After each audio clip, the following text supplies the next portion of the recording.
en esa línea, digamos, con autores y pensadores que siempre reformulan la idea de la sociedad capitalista o siempre tienen en cuenta las ideas de Marx, digamos, las ideas marxistas. Otro de los pensadores, a la par de Foucault, es justamente Gramsci, que hablando siempre de la política, es otro de los autores que también entienden la política como conflicto y también como un ida y vuelta entre lo que nosotros entendemos por consenso y por coerción. Es uno de los autores y pensadores también referentes, un poco olvidado tal vez, porque hay autores que han impactado fuerte como Foucault, que también nos trae conceptos muy interesantes para poder analizar el rol de la política puntualmente hoy. Dos conceptos como son, o en este caso el concepto como es la idea de hegemonía.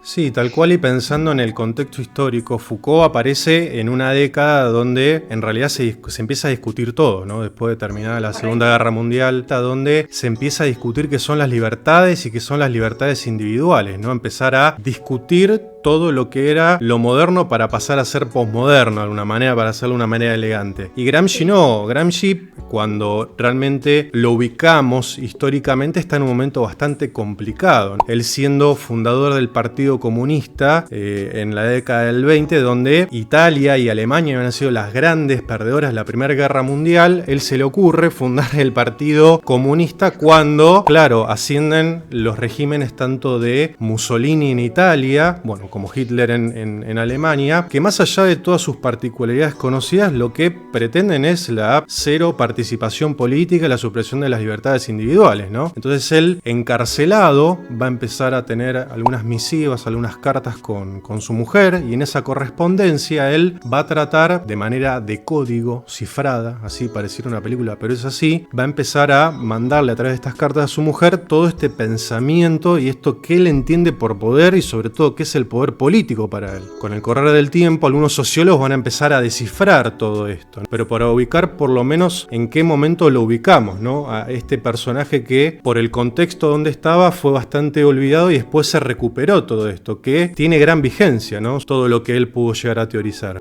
Sí, y en parte también porque si nosotros tratamos de ver una línea de continuidad fundamentalmente entre la idea de política, poder, él es uno de los autores que también menciona que la hegemonía o la idea de existir un poder hegemónico es justamente porque se da a partir de la imposición cultural, ¿no? Digamos, algo que Foucault hablaba de disciplinamiento, normalización, claro, poderes, bien. control, Bajada, tal cual. él lo trae directamente a una imposición cultural, donde otra vez volvemos a lo mismo, la institución organizadora, en parte, digamos, el poder cultural en todo su esplendor, es la escuela.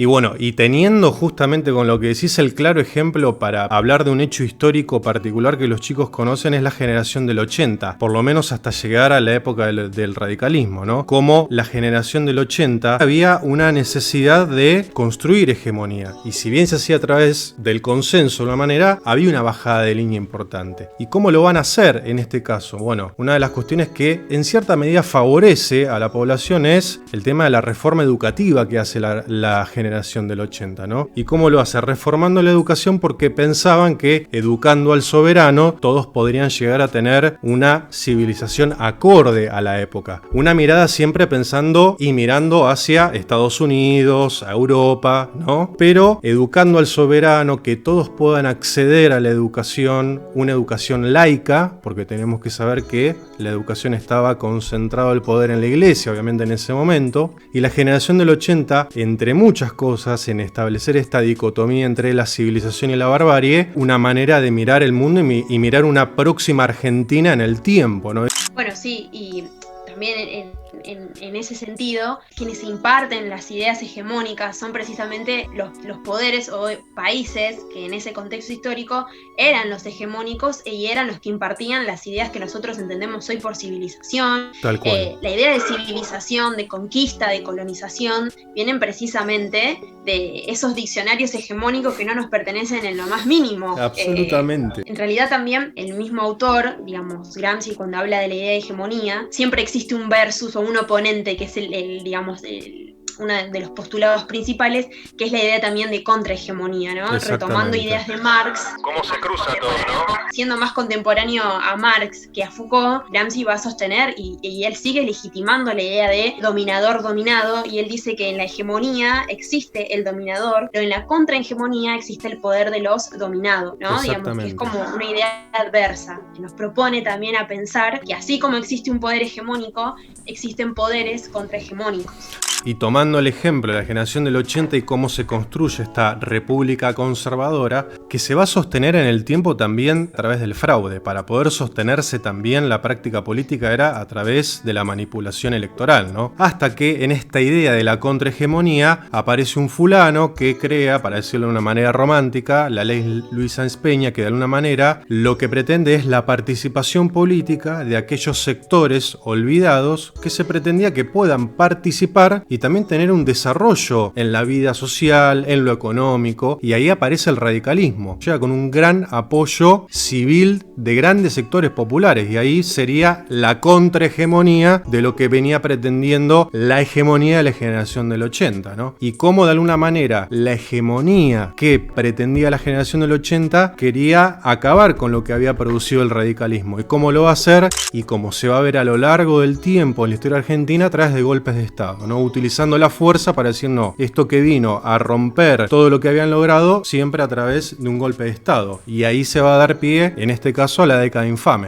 Otra, digamos, de las cuestiones que pueden venir a colación acá, que justamente para que exista una hegemonía o para que exista un poder hegemónico, tiene que sustentarse sobre dos bases fundamentales, que son la legalidad, digamos, tiene que haber cierto marco de legalidad, que esto también se puede compartir con la dictadura cívico-militar, no deja de entenderse en algunos espacios como una forma de gobierno. También necesita sostenerse a través de la legitimidad, que es decir, bueno, que el pueblo comparta ciertas bases o ciertos principios que tiene ese modelo o ese poder hegemónico. Si no se tienen esas dos partes, no va a existir nunca un poder hegemónico. El problema es que los tienen y todo el tiempo. Sí, se tiene que legitimar o pensando también en otras cuestiones, la revolución cubana. Uno dice, bueno, es una dictadura, no hay participación política, pero ¿cómo se legitima? Más de 50 años de régimen cubano comunista, de alguna manera, tiene que haber una sociedad que lo sostenga, que lo avale, si no es imposible. La idea de poder compartir estas nociones de política